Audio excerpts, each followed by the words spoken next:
Singapore maintained its connectivity to the world, which was critical to supply chain resilience. And it will continue to build on its network and establish new links and stockpiles to maintain access to key resources. Heidi Ng tells us more.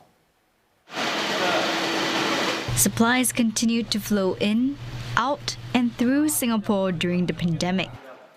Half of the world's air cargo actually moves on passenger aircraft prior to the pandemic. So when the planes stopped flying, essentially capacity just evaporated.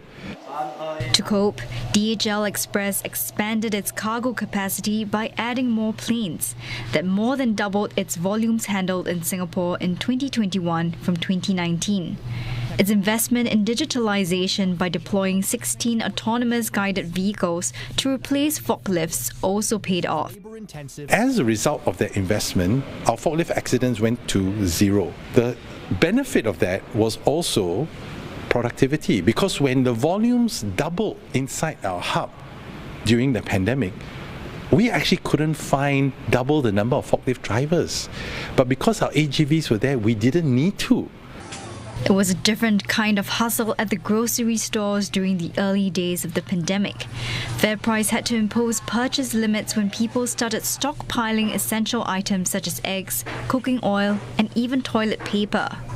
We had to even convert, get a new warehouses up, alternative warehouses up in double quick time. In fact, that one I recall we set it up within 5 days or so. We actually converted one of our existing stores into a dark store in order to meet the increase in demand for online services. So again, the ability to think of workarounds and adapt to the situation. The retail store also launched a supply chain operations center in 2021 that uses predictive forecasting to mitigate disruptions and shipment delays to ensure its shelves remain well stocked. One supply chain expert says building up supply chains is also about collaboration and ensuring that all stakeholders benefit. Anything that is going to be long-term has to be mutually or, multilaterally beneficial. Anything that is short-term is like, okay, it's a transactional thing, right? I will just look for the cheapest option. The cheapest may not be the best quality, but whatever that just fulfill my needs. But that also means that supplier may not be willing to help you out so much in times of need. Singapore managed to maintain a supply of essential goods by enhancing preemptive stockpiling and by diversifying food supplies.